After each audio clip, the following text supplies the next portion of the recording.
It's no longer news that Africa is the most vulnerable continent to the impacts of climate change.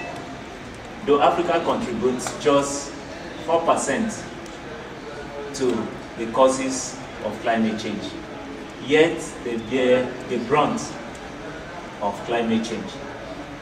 And as Africans, we have special attachment, spiritual and cultural attachment to our land. And these lands are arable lands, they are diminishing by the year, by the time, and there is no virgin land anywhere on the planet.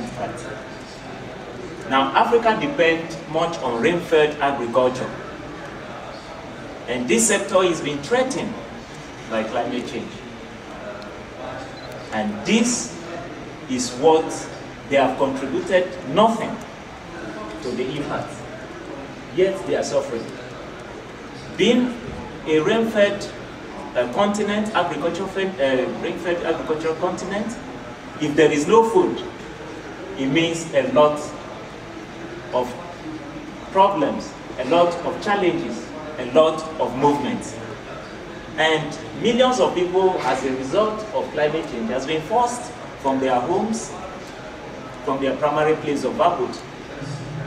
And since there is no virgin land anywhere, where are these people going?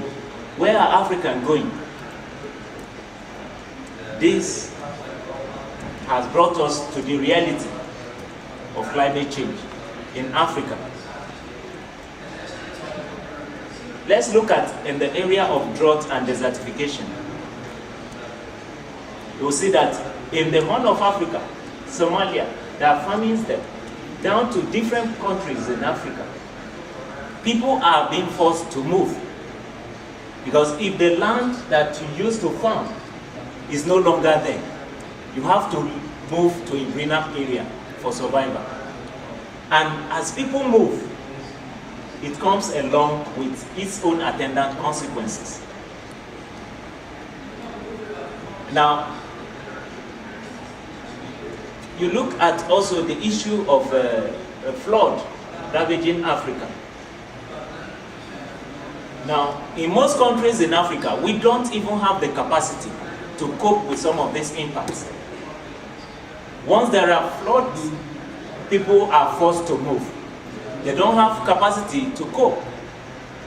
In the developed countries, the early warning system is working, and there are measures put in place to checkmate some of the outcome or the fallout from some of the natural disasters. But in Africa, we do not have the adaptive capacity. We don't have the system, the technology that help us to cope in the face of natural disasters like flood, famine, and the rest.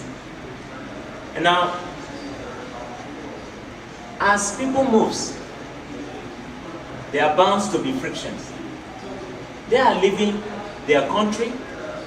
It could be internal, which might result to internally displaced people, IDPs in the countries. It could be external.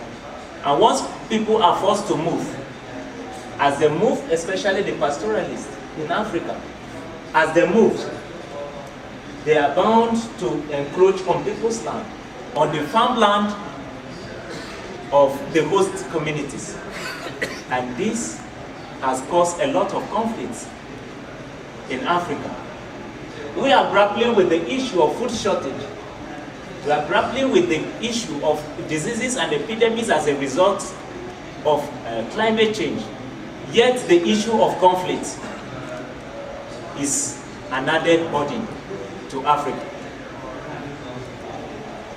Women and children bears most the brunt of these issues we are talking about. And so, the people that contribute less are suffering more. Where is the justice? Yeah, Africa deserves international financing.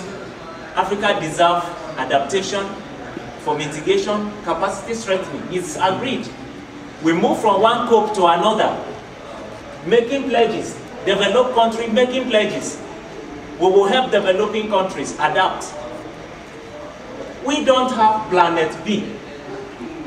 This is the only planet we have. And we must do all we can to save this planet.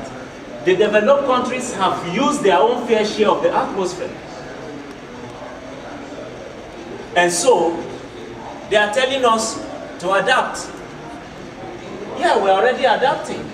We're trying our best. But they must accept their historical responsibilities. They must pay their climate debt. They must pay for the damages they have caused to the shared atmosphere and not leave the body to Africa and other developing countries. So what we are saying is, the time to act is now. The time for justice is now. African and the entire world, we don't have plan B or planet B. Let's work to save in the fairness, in equity, and for justice to prevail. Let developed countries pay their climate debt. And we want a position on that and their commitment even to the second Kyoto Protocol from Doha. Thank you.